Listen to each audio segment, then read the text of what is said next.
ഇന്ന് കുറച്ച് ചിക്കൻ വാങ്ങിച്ചിട്ടുണ്ട്. അപ്പോൾ ഞാൻ വിചാരിച്ചു തേങ്ങയൊന്നും ഇല്ലാതെ ഒരു ചിക്കൻ കറി ഉണ്ടാക്കിയാലോ. ചിക്കൻ നന്നായി കഴുകി വൃത്തിയാക്കിയതിന് ശേഷം അതിലോട്ട് ആവശ്യത്തിന് ഉപ്പ് ഇട്ടു മഞ്ഞൾപ്പൊടി ഇട്ട് കൊടുക്കുന്നുണ്ട്. പിന്നെ കുറച്ച് കാശ്മീരി മുളക് പൊടിയും കുരുമുളക് പൊടിയും മല്ലിപ്പൊടിയും ഇട്ട് കൊടുക്കുന്നുണ്ട്. ഇനി എല്ലാം കൂടി ഒന്ന് കൈകൊണ്ട് നന്നായി മിക്സ് ചെയ്ത് കൊടുക്കാം. മിക്സ് ചെയ്തതിന് ശേഷം നമുക്കത് റെസ്റ്റ് ചെയ്യാൻ വെക്കാം. എന്നിട്ട് ബാക്കി പരിപാടി തുടങ്ങാം. ഇനി കുക്കറെടുത്ത് അതിലോട്ട് കുറച്ച് എണ്ണ ഒഴിച്ച് ഇഞ്ചിയും വെളുത്തുള്ളിയും കട്ട് ചെയ്തിട്ട് കൊടുക്കാം. അതിലോട്ട് തന്നെ ചെറുതായി അരിഞ്ഞ സവാളയും കൂടി ഇട്ട് കൊടുക്കാം. ഇതുപോലെ വേണം കട്ട് ചെയ്തെടുക്കാൻ. ഇനി ഇതെല്ലാം നന്നായി ഒന്ന് വഴറ്റിയെടുക്കണം. ചെറുങ്ങനെ ഒന്ന് കളറ് മാറിയതിന് ശേഷം അതിലോട്ട് പച്ചമുളകും കൂടി ഇട്ട് കൊടുത്തു. ഇനി നമുക്ക് മസാല ഇട്ട് കൊടുക്കാം. കുറച്ച് മഞ്ഞൾപ്പൊടിയും മല്ലിപ്പൊടിയും ഗരം മസാലയും കൂടി ഇട്ട് കൊടുക്കുന്നുണ്ട്. കളറിന് വേണ്ടി കാശ്മീരി മുളക് പൊടിയും പിന്നെ എരിവിന് വേണ്ടി വീട്ടിൽ തന്നെ പൊടിച്ച കുറച്ച് മുളക് പൊടിയും കൂടി ഇടുന്നുണ്ട്. എന്നിട്ട് വീണ്ടും വഴറ്റി കൊടുക്കാം.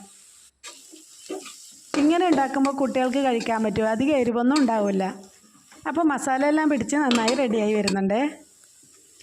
ഇനി നമുക്ക് കട്ട് ചെയ്ത് വെച്ച് തക്കാളിയും കൂടെ ഇട്ട് കൊടുക്കാം. ഇനി ഇതെല്ലാം കൂടി ഒന്ന് വീണ്ടും മിക്സ് ചെയ്ത് കൊടുക്കാം. അങ്ങനെ തക്കാളിയെല്ലാം നല്ലതുപോലെ ഉടഞ്ഞു വരുന്നുണ്ട്.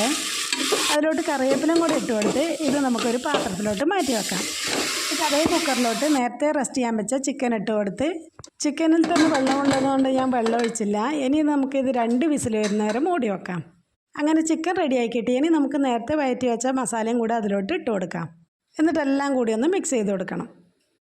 ഇതിലത്തെ വെള്ളം പറ്റുന്ന വരെ ഇതുപോലെ ചെയ്തെടുക്കണം. എന്നിട്ട് നമുക്ക് അതിലോട്ട് ഗരം മസാലയും കൂടെ ഇട്ട് കൊടുക്കാം. അങ്ങനെ നമ്മുടെ മസാല ചിക്കൻ റെഡിയായി കിട്ടി. പിന്നെ ഇത് ചപ്പാത്തിക്കും ചോറിനും നല്ല ടേസ്റ്റാണ് കേട്ടോ കഴിക്കാൻ. ചെറിയ എരിവും പുളിയൊക്കെ ആകുമ്പോൾ കുട്ടികൾക്കും ഇഷ്ടപ്പെടും. അപ്പോൾ എല്ലാവരും ഒന്ന് ട്രൈ ചെയ്ത് നോക്കണേ. അപ്പോൾ ഈ വീഡിയോ ഇഷ്ടപ്പെട്ടാൽ ചാനൽ സബ്സ്ക്രൈബ് ചെയ്ത് ഒപ്പം ലൈക്കും ഷെയറും ചെയ്ത് സപ്പോർട്ട് ചെയ്യാൻ മറക്കല്ലേ.